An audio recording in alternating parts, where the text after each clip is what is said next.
The advantage of questioning.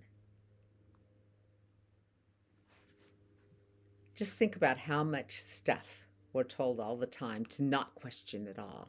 So many of our religions. There's a lot of Western religions where it's kind of like the basic tenet of it is you have to have faith, you're not allowed to question. That's not a good idea. If we're not allowed to question, we can just be fooled willy nilly, right? We need to question our assumptions, and the problem with assumptions is that they're assumptions. I find that usually it's an outside source that helps me question my assumptions. One I really like, I read a book, it's called Caesar's Messiah. And this is a really hard read, I gotta warn you. But in it, the guy's a historian, and he goes point after point after point, just arguing and arguing that the whole story of Jesus was made up by the Romans in order to control the Jews. I don't know if I believe it or not. I don't need to believe it or not. Like what does it matter? What does my belief doesn't matter. The thing I really liked about it was that it got into basic assumptions that I've had my whole life about how the world works, about how history works, about how religions work, and kind of put this little crack in it and made me go, okay, maybe things are way different than I always assumed they were. And so it became a really nice tool to start using to slice away other beliefs. And this is exactly non-duality. Non-duality is a knife that we use to slice through things. So just a very basic assumption, believing that Jesus Christ existed at all. Did he? We don't have any proof. Do you need proof for something to be true? Do you need proof for something to not be true? The cool thing about it is that you can go, okay, what if the old story's true? What does that mean? How does that mean the world works? What if this new story's true? What does that mean? What's cool about it is that then I kind of start noticing assumptions that society is working on that might not be that useful.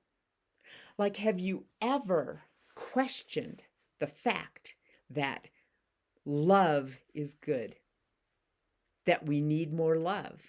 I mean, that's like just a basic idea of all New Age spirituality, all spirituality throughout, I don't know how long, but that's one of the main teachings of Christianity. I never thought to question it. What if teaching people to love is a good way to control them and conquer them and keep them from rebelling? I mean, I don't know. You don't know. But what if? What's the result of this and what's the result of that? And I don't know. But at least question it. So many things.